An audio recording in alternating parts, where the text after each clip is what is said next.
Himachal Pradesh Congress committee के दफ्तर में मैं और मेरे साथ हमारे मैं कहूँ पूर्व सेना के अधिकारी कर्नल धनीराम शांडिल जी, जो विधायक भी हैं और पूर्व केंद्रीय मंत्री भी, सरकार में मंत्री भी रहे, वो उपस्थित हैं। हमारी घोषणा कमेटी के जो है वो चेयरमैन भी है, घोषणा पत्र कमेटी के चेयरमैन के तौर पर है।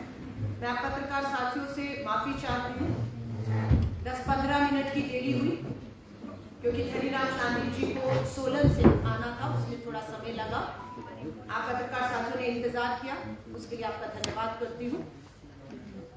आज की प्रेस वार्ता का मकसद है, जैसा हम सब जानते हैं, हिमाचल के अंदर लोकतंत्र का पर्व की शुरुआत चुनाव की तारीखों की घोषणा के साथ हो गई है। हिमाचल की तमाम जनता को लोकतंत्र के इस पर्व पर हार्दिक बधाई और शुभकामनाएं देते हैं। भारतीय राष्ट्रीय कांग्रेस चुनाव आयोग द्वारा घोषित की गई तारीखों का स्वागत करती है।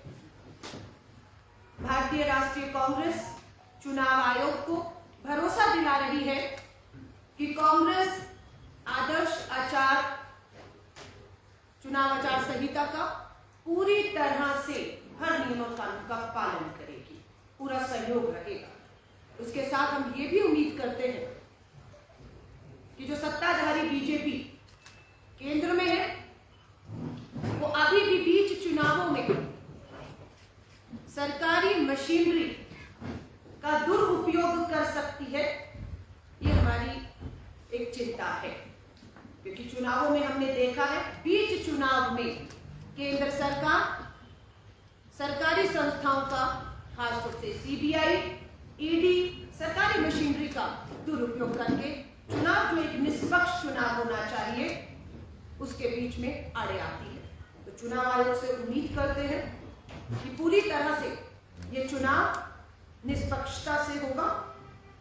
कांग्रेस की जहां तक बात है, भारतीय राष्ट्रीय कांग्रेस का एक एक कार्यकर्ता, खासतौर से बूथ में बैठना का कार्यकर्ता हमारा पूरी तरह मुस्तैद और इन चुनावों की तारीखों का इंतजार था, वो बिल्कुल तैयार बैठा हुआ है।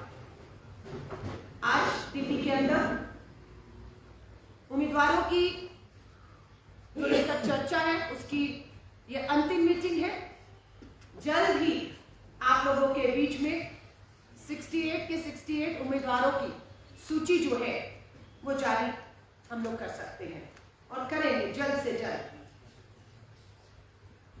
जनता को शुभकामनाएं देने के साथ साथ हिमाचल की जनता से हम अपील भी करते हैं, ये चुनाव महंगाई पर वार होगा। आपका एक एक वोट बेरोजगारी पर वार होगा। अगर आपको भाजपा के चुंगल से हिमाचल को छुड़वाना है, हिमाचल को बेरोजगारी महंगाई के चुंगल से छुड़ाना है, कुशासन से छुड़ाना है, तो ये आपके पास एक स्वर्णिम मौका है। और हम अपील कर रहे हैं, आपका एक वोट आपके साथ साथ हिमाचल का भविष्य तय करने जा रहा है। 12 नवंबर को 68 की 68 सीटों पर एक ही चरण में वोट होगा। रिजल्ट 8 दिसंबर को। लग रहा था कि जब 8 दिसंबर को रिजल्ट घोषणा की बात आती है, 25 दिन का बीच में लगभग जो है वो समय रखा गया है कि वोट होने के बाद 25 दिन बाद गिनती होगी। लगा शायद गुजरात की वजह से ऐसा हो रहा है, लेकिन देखने आया कि चुनाव आयोग ने पिछली बार तो 5 राज्यों के एक साथ चुनावों की घोषणा की और इस बार सब उम्मीद लगा बैठे थे कि हिमाचल के साथ साथ गुजरात के लोगों को भी तारीखों का बेसब्री से इंतजार था, इसके साथ उनकी भी तारीखों की घोषणा की जाएगी, लेकिन ऐसा नहीं हुआ। और हम भी इस चीज को लेकर थोड़ा सा हैरान जरूर है कि जब 12 नवंबर को वोट हो रहा है तो गिनती अगले 2-3 दिनों में, जैसी हमेशा नियम प्रक्रिया होती है, उसे रोकने का कारण समझ नहीं आया कि अगर गुजरात की तारीखों की घोषणा नहीं हुई तो फिर इतना लंबा समय गिनती के लिए क्यों लगाया गया। लेकिन हमें लगता है हिमाचल के अंदर तो इन चुनावों की तारीख के साथ जयराम ठाकुर सरकार की सरकारी खजाने की लूट पर अंकुश लगा है। चुनावों की घोषणा के साथ लेकिन गुजरात में डबल इंजन की सरकार सरकारी खजाने की लूट, प्रचार प्रसार अभी लगता है कुछ दिन और जारी रहेगा। लेकिन हमें इस बात की खुशी है कि यहाँ पर जब चुनावों की तारीख की घोषणा हो रही थी, जयराम ठाकुर जी अपनी हार को सामने देखकर पूरी तरह से बौखलाकर अंतिम चरण में भी, अंतिम घंटों में भी कैबिनेट की मीटिंग बुलाकर किसी तरह भी ऐसे फैसले कर रहे थे कि वो अपनी हार को रोक पाए, जो अब असंभव दिखती है। मैं आगे आपके सवाल लूंगी और एक और मुद्दा है, उसके बाद मैं हमारे आदरणीय सीनियर नेता धनीराम शानी जी से निवेदन करूंगी, वो भी आपसे बात करेंगे। आज देश के गृह मंत्री चुनाव की आचार संहिता लगने के बाद सिरमौर जिले आ रहे हैं। सिरमौर जिले में खाटी समुदाय के साथ हम मानते हैं, जिस तरह से अमित शाह जी ने कहा था नोटबंदी के बाद, सरकार बनने के बाद काला धन आएगा, 15-15 लाख आएगा। जब पूछा तो बताया वो तो जुमले होते हैं। तो आज हाटी समुदाय के बीच में वो सिरमौर जिले जा रहे हैं, चुनाव की आचार संहिता लगने के बाद जा रहे हैं, और वो भी पक्की बात है, एक जुमले से अधिक कुछ नहीं है। हमने मांग की थी, अगर आपकी नीयत थी तो 5 साल डबल इंजन की सरकार में रहते हुए आपने इंतजार क्यों किया हाथी समुदाय के लोगों को उनका हक, अधिकार, सम्मान देने। लेकिन आपने जब कैबिनेट में इस फैसले को लाकर वाहवाही लूटी, तब भी हमने आपका कहा कि हमारी लोकसभा सांसद यहाँ से मंडी से और विधायक हमारी अध्यक्ष भी हैं, वो साथ देंगी अगर आप पार्लियामेंट में इस कानून को कैबिनेट के फैसले को लाकर कानून में बदलेंगे। हमारे राजीव शुक्ला जी राज्यसभा के सांसद हैं, हमारे सांसद साथ देंगे। लेकिन आप खास विशेष सत्र पार्लियामेंट में तुरंत बुलाइए और इस कैबिनेट के नोट पर चर्चा कराकर इसे कानून में तब्दील कराकर आप इसे लागू करिए, ताकि हाथी समुदाय के हमारे लोगों को के साथ न्याय हो सके, उनका लंबा इंतजार खत्म हो सके। लेकिन ऐसा नहीं हो पाया। मात्र एक कैबिनेट के फैसले पे जो कानून नहीं बना है, आज फिर वोट मांगने के लिए खुद गृह मंत्री सिरमौर में उतर रहे हैं।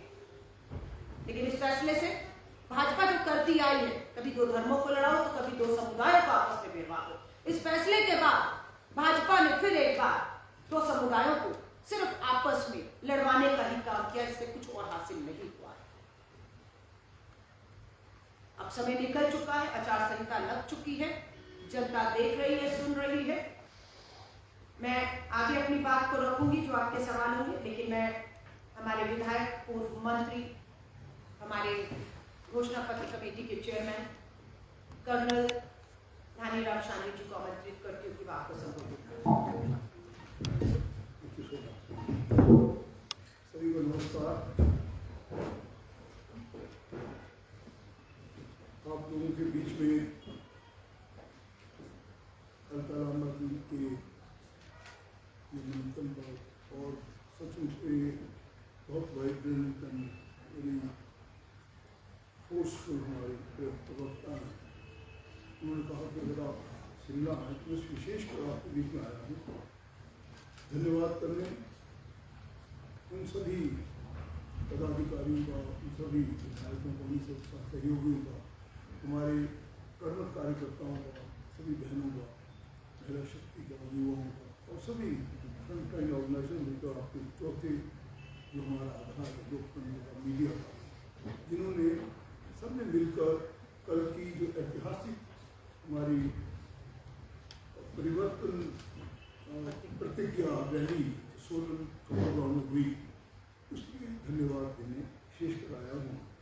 और सबसे पहले तो मैं अलका जी का धन्यवाद करूँगा क्योंकि उससे 2 दिन पहले ही अलका बहन और हमारी दूसरी बहन श्रीमती दीपिका पांडे जी जो सांसद विधायक है झारखंड की और हमारे क्षेत्र में उनकी जिम्मेदारी बांधी है, इन सब लोगों ने बड़ी मैं समझता हूँ विस्तार से और सचमुच कर्तव्यनिष्ठ होकर हर दुकान, हर घर में सोलन में निमंत्रण दिया और उनका जो है नतीजा आपने कल देख लिया कि हमारी रैली में शहर के लोग भी बड़ी संख्या में उन्होंने उपस्थिति दर्ज की। बिकॉज आई थिंक सी कोई जगह नहीं थी। बहुत से साथियों को बाद में देख रहा था जब हम प्रियंका जी को उनके रूट पे चल रहे थे, तो ऐसे पूछ रहा था वही नीचे कोई खड़े होने की भी जगह नहीं, इसलिए हम ऊपर सड़क पे आ गए।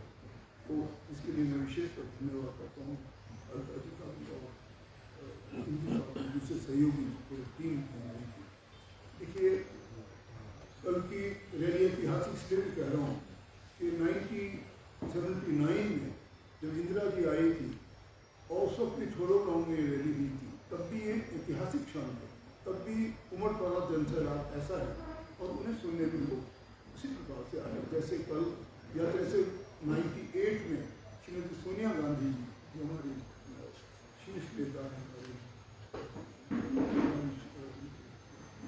AICC की अभी नेता भी हैं और हमारी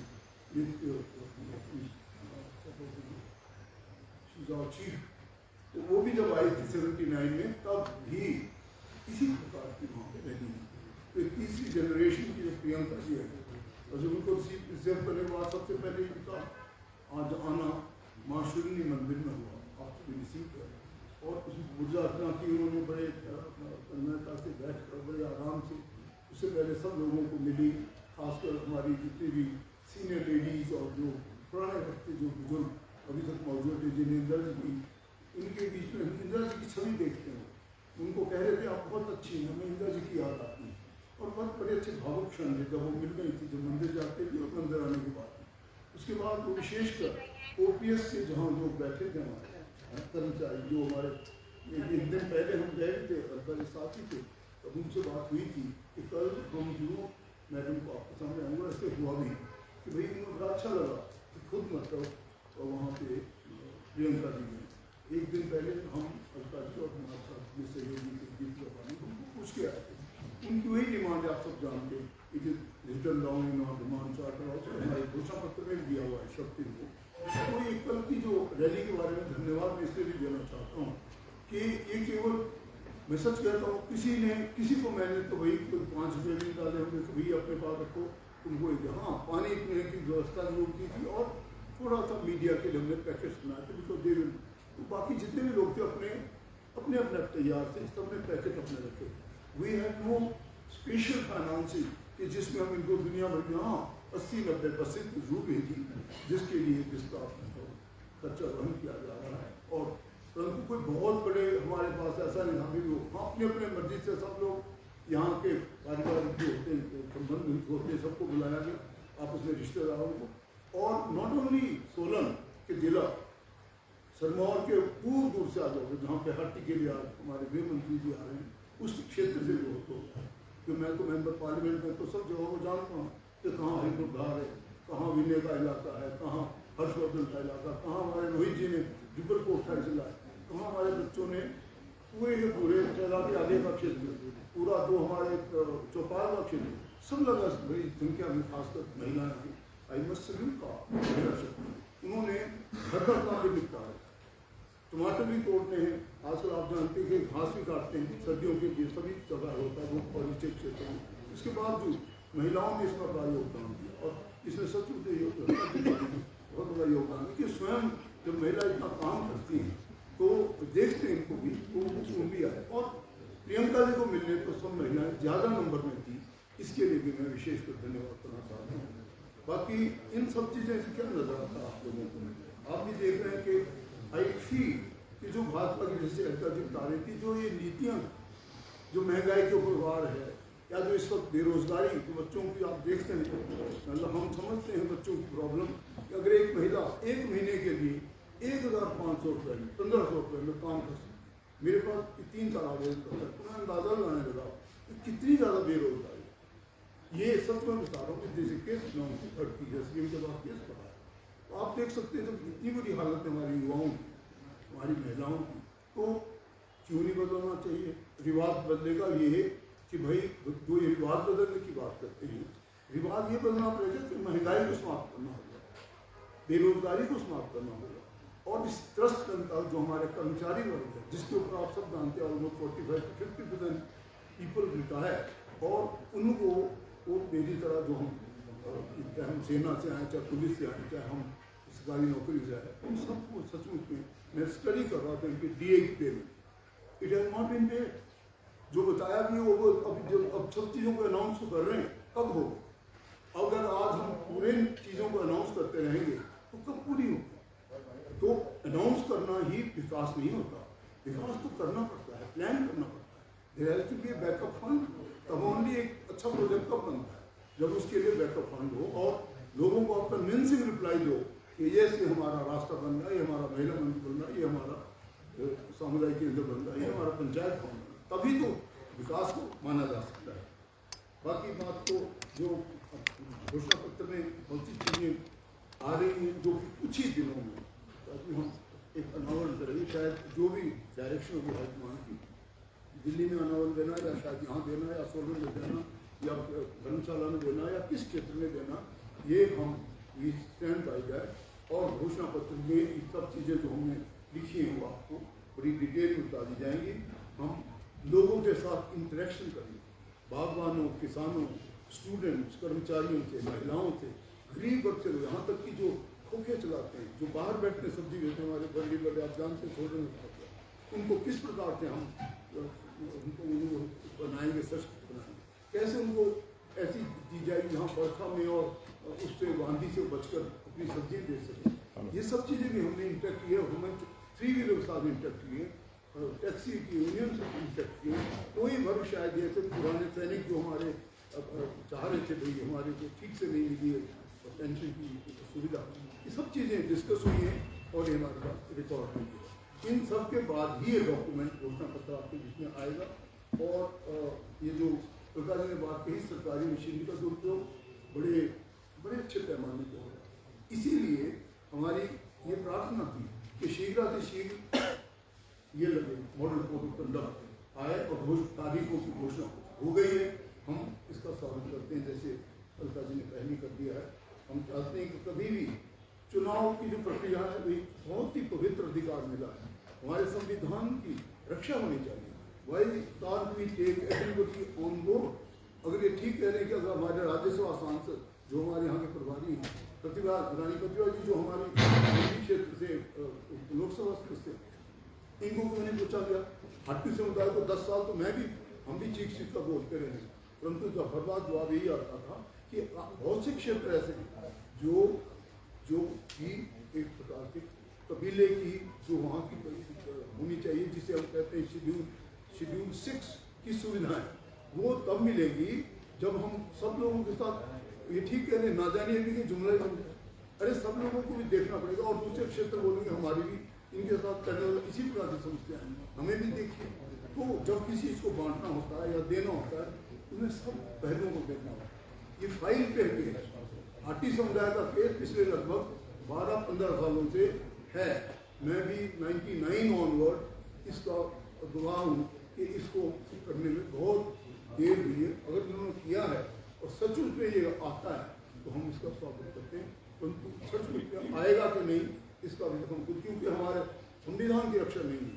संविधान के अनुसार सब चुने प्रतिनिधियों को पूछा जाना चाहिए, इसे एक्ट बनाया जाए। ये तो सिंपल प्रक्रिया जो I think 8th class student के लोग, ये कोई बड़ी बड़ी चीज़ नहीं है कि अपने आप हमने कर दिया है, हमने कैबिनेट में फैसला लिया हो गया। नहीं, जो ऐसे फैसले होते हैं वो हमेशा हाउस में होते हैं और फ्लोर ऑफ द हाउस होते हैं। तो मेरा यही पॉइंट था आप लोगों को, and we are perfectly ready for the आने वाले चुनाव को। और दुबई बहुत अच्छा बताया अलका जी ने कि भाई 12 नवंबर को हमारे वोट डलेंगे, तो 8 दिसंबर तक हम क्या करते हैं।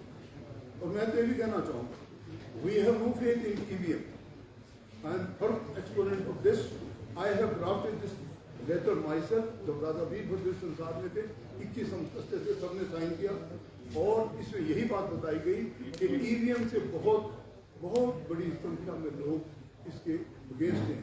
फिर भी सरकार हमें जवाब इलेक्शन पिछला यह आया कि स्टेटस को भी मेंटेन। क्यों स्टेटस को भी मेंटेन?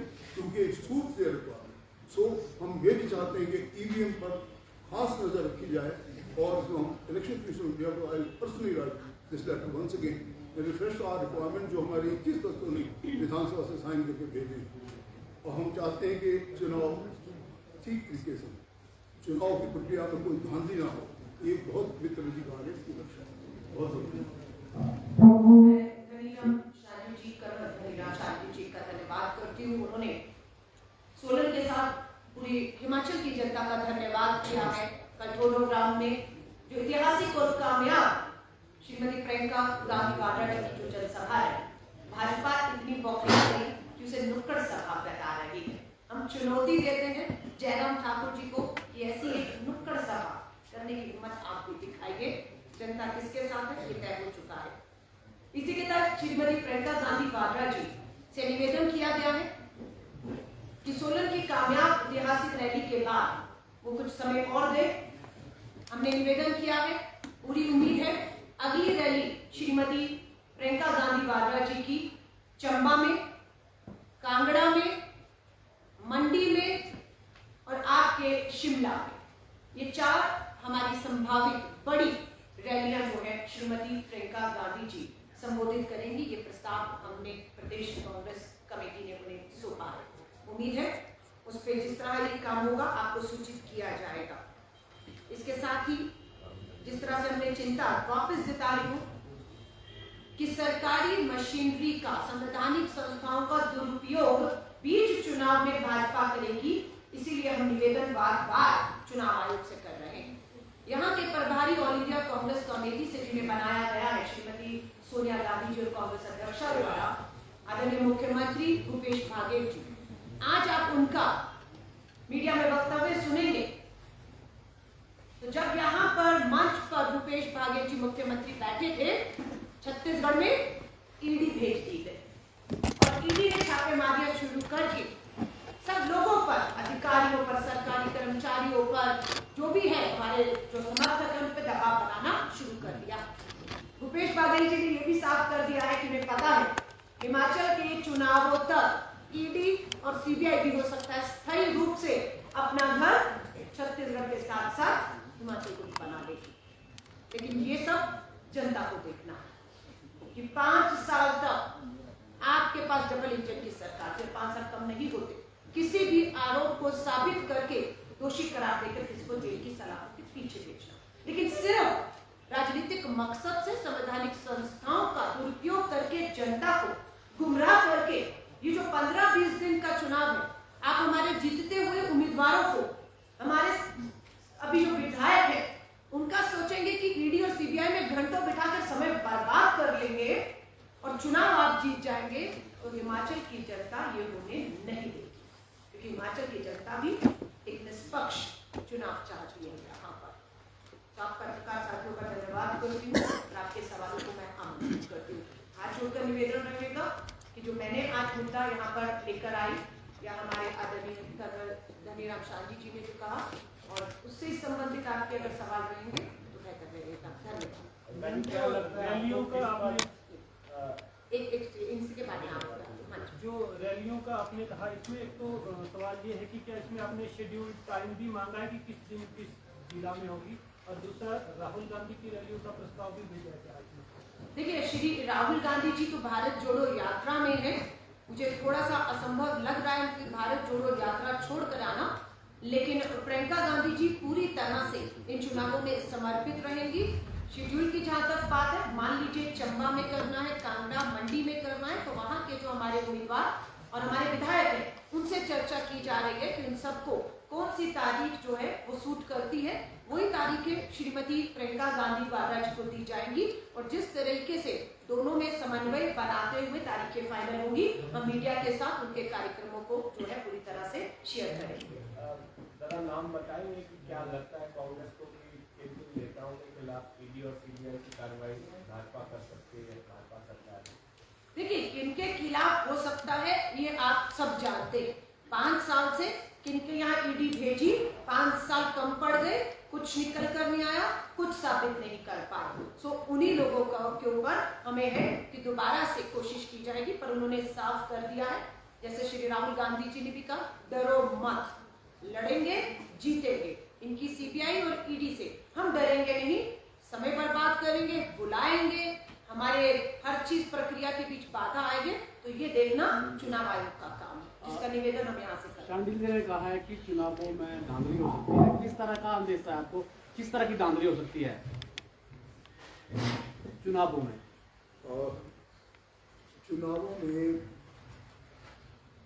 बहुत प्रकार की धांधली हो सकती है। सबसे पहले तो मैंने कहा कि ईवीएम पर जो विश्वास ही उठ चुका है लोगों का, तो वाई कांट बी चेंज।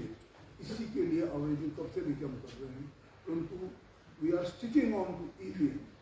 और जिन देशों ने इसको बनाया, मैन्युफैक्चर किया, Germany, Netherlands, UK, USA, Japan, सब ने इससे अपना एक ही बार इस्तेमाल करने के पीछा छुड़ा दिया। तो सबसे बड़ा जो सच में मैं आपको बताऊं, if you go analytically into the details, क्योंकि इस पर काफ़ी फाइलें बन चुकी हैं और मैंने तो अध्ययन किया तब बता रहा हूँ। ये सबसे बड़ी बात इसकी है। अब कोई कह देना कि हमें भी मालूम, हमारे सामने एसडीएम साहब और दूसरे अधिकारी जो आते थे बड़े भारी वो घुमाते सब कुछ नहीं, वो नहीं। आपको ठीक से बताया किसी डॉक्टर ने, जो खुद जर्नलिस्ट बन पंजाब, वो कहती है कि जब चांद को हम धरती से कंट्रोल कर सकते हैं तो ये छोटा सा जो मशीनरी इसको नहीं कर सकते, इसमें क्या प्रॉब्लम है? ये तो प्रोग्राम ही है, ये पहले करते हैं, जो मर्जी कर लो और कहाँ कर लो, बी सिलेक्टिव। ऐसा भी नहीं कि हम जेन्युइन ना लगे, तो जहाँ इनकी मर्जी होती है वहाँ इसको इस्तेमाल करते हैं। पहली धांधली तो वो होती है।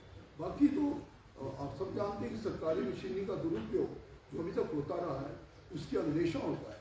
हम जानते हैं कि हमारा चुनाव आयोग निष्पक्ष है और ऑफिसर, तो इसमें उन सब चीज़ों पे भी न हो और संविधान की रक्षा हो। जो संविधान का पवित्र अधिकार लोगों को मिला है, उसमें हर आदमी को, हर वोटर को अपना मतदान देने का अधिकार हो, उसे उसकी व्यवस्था की जाए और उसको किसी भी प्रकार से उसकी वोटें न काटी जाए। I tell you, last time I found in 6 cases, one of my own brother who is a judicial secretary retired from government of Himachal Pradesh, his whole family was missing. वो जी हम मैंने बताया, I will find out, मैंने इस order किया inquiry. वो कहते हैं सर जब हम गए वहाँ कोई नहीं था इसलिए काट दिया। तो जो ना कोई ऐसी चीज़ें हैं जिससे वो वोटें काट देते हैं, जिसके लिए ऑफकोर्स प्रक्रिया तो है परंतु देर हो जाती है। तो वोटें जिनकी बननी चाहिए, जिनकी होनी चाहिए, उन सबको अधिकार और ठीक वोटर बनाए। आई डोंट से कि आप गलत वोटर से वोट लें, पर जिनको दे दिया है, क्योंकि वोट को वही वजन जो प्रेसिडेंट ऑफ इंडिया का है, वही एक पत्थर तोड़ते मजदूर का भी है। ये पवित्र अधिकार था, मैं बोल रहा हूँ कि इसकी रक्षा करना जो गवर्नमेंट इन प्लेस होती है उसका। चुनाव में आपके फेवर में आए हैं परिणाम, उसमें ईवीएम का क्यों नहीं मिसयूज किया गया? मैं माफी चाहूंगी क्योंकि ये मुद्दा ईवीएम का बहुत लंबा चला जाएगा, लेकिन हमारा ये कहना है कि ईवीएम एक मशीन, इलेक्ट्रॉनिक है, चाहे छेड़छाड़ हो सकती है। चुनाव आयोग चाहे तो उस छेड़छाड़ को पूरी तरह से रोक सकता है और हम उनसे उम्मीद करते हैं कि किसी तरह की कोई भी छेड़छाड़, समझौता लोगों के मत से नहीं होना चाहिए। उन्हें ये विश्वास होना चाहिए जब रिजल्ट आए कि हमने ईवीएम पर जिसका बटन दबाया, जिसका विधायक चुना, जिसकी सरकार बनाई, ये उसी की है। ये जनता के मन के सवाल है, जिसे हमारे कर्नल चंद्र साहब ने कहा है। दूसरा चिंता है बिल्कुल, आज आपके माध्यम से चुनाव आयोग को यही बताने की कोशिश है कि 12 नवंबर को वोट होगा, 13 नवंबर से आपका 12 नवंबर को वोट है आपका, और उसके बाद 8 दिसंबर को काउंटिंग के बीच 25 दिनों को ईवीएम की सुरक्षा, जहां ईवीएम मशीनें रखी जाएंगी, उनकी सुरक्षा बहुत बड़ी जिम्मेदारी एक आगे, क्योंकि एक लंबा समय है। तो ये भी हमारी चिंता है कि ये एक लंबा पीरियड है, इसमें पूरा सुनिश्चित करें किसी तरह का भी जहाँ ईवीएम रखी जाए वहां के स्टोर रूम से किसी तरह का कोई भी राजनीतिक खिलवाड़, किसी तरह का भी ये ना हो, उस पर हमारी चिंता है और ये जनता की भी चिंता है, जिसे हम आपके माध्यम से चुनाव आयोग तक पहुंचा रहे हैं। धन्यवाद। सवाल है हाँ जी। हाँ जी। ये मान के चले कि उनकी रैली नहीं होगी हिमाचल में, आप कह रहे हैं सोनिया गांधी और इंदिरा गांधी। देखिए, मैंने सोनिया गांधी जी का भी नाम ले लिया उनके स्वास्थ्य कारणों से, और आपको मैं फिर बता रही हूँ, आज 15 तारीख है, कल 16 है, 17 तारीख को यहीं पर और हर प्रदेश के कार्यालय पर लोकतंत्र एक ही पार्टी है, 1885 से लेकर 137 साल पुरानी पार्टी, जहां लोकतंत्र जिंदा, जहां बैलेट होगा, जहां अध्यक्ष का चुनाव होगा। मैं भी एक मतदाता हूं, दिल्ली प्रदेश कांग्रेस कमेटी से डेलीगेट हूँ। हमारे जो दिल्ली में चुनाव के अधिकारी हैं मधुसूदन मिस्त्री जी, मैंने निवेदन किया है कि मैं हिमाचल के चुनावों की वजह से दिल्ली में वोट शायद ना कर पाऊँ, मुझे ये इजाजत दी जाए कि शिमला में 17 तारीख को सुबह 10 बजे से 4 बजे तक वोटिंग होगा। आप पत्रकार साथी भी आमंत्रित है उस एक लोकतांत्रिक प्रक्रिया को देखने, उसका हिस्सा बनने के लिए। तो मुझे उम्मीद है वो अगर इजाजत मिलेगी तो मैं अपना वोट भी भारतीय राष्ट्रीय कांग्रेस के अध्यक्ष कौन होगा इसके लिए यही डालूंगी। तो अध्यक्ष जो रहेंगे, बिल्कुल उम्मीद है भारतीय राष्ट्रीय कांग्रेस के नवनियुक्त अध्यक्ष इन चुनावों में रहेंगे। राहुल गांधी जी बीच में 15 दिन के बीच में एक ब्रेक होता है भारत जोड़ो यात्रा का, अगर वो तारीखें हमसे सूट करती होंगी तो उम्मीद की जा सकती है कि वो एक दिन के लिए कुछ सभाओं में, वो भी अभी प्रस्तावित है, लेकिन श्रीमती प्रियंका गांधी जी और बाकी राष्ट्रीय नेतृत्व बिल्कुल इन चुनावों में 21 दिन का जो समय है रहेंगे। धन्यवाद। कल की रैली के विषय में आप कह रही थी कि भारी जनसमर्थन मिल रहा है, कर्नल साहब भी बता रहे थे कि यहाँ से लोग आए। सवाल ये है 55,07,261 मतदाताओं का प्रदेश, शिमला पार्लियामेंट्री की बात करें तो 12,59,085 मतदाता है। मेजोरिटी ऑफ विधायक आपके इस पार्लियामेंट्री में है, फिर भी आप 10 से 12,000 की ही भीड़ जुटा पाए हैं। ऐसे में क्या आपको लगता है कि आप चुनाव जीत पाएंगे या फिर सत्ता में दोबारा? बहुत अच्छा। चुनाव मैदान के लिए प्रशासन से इजाजत चाहिए होती है, क्योंकि वो जो मैदान है वो भारतीय राष्ट्रीय कांग्रेस या किसी राजनीतिक दल का कोई मैदान नहीं, सारे मैदान सरकार के। सरकार से इजाजत मांगी जाती है कि हमें ये मैदान दे दें, लेकिन सरकार जिनकी आपको पता है, नगर निगम में सोलन में हमारी सरकार है, हमारे मेयर, डिप्टी मेयर, पार्षद है। अविश्वास प्रस्ताव पारित हो गया है, वो अभी छोड़ देंगे, वो अलग मुद्दा है, इस पर अलग बात करूंगी। आपने ग्राउंड की बात की, लेकिन जो भी ग्राउंड मिला आप साक्षी थे उसके कि ग्राउंड के अंदर हो बाहर हो जन सैलाब था। हम भी मान रहे हैं कि हमें वो जगह कम पड़ गई। अगर भाजपा में कहीं चुनाव आयोग निष्पक्षता से हमें बड़े ग्राउंड की इजाजत दे देगा तो आप देखेंगे कि इससे दुगनी भीड़ आने वाली जनसभाओं में आपको देखने को मिलेगी, क्योंकि हिमाचल की जनता रिवाज नहीं सरकार बदलने की ठान चुकी है। कांग्रेस की पूर्ण बहुमत की दोबारा सरकार। क्या मान के चलेंगे रैली पर भी राजनीति हो रही है?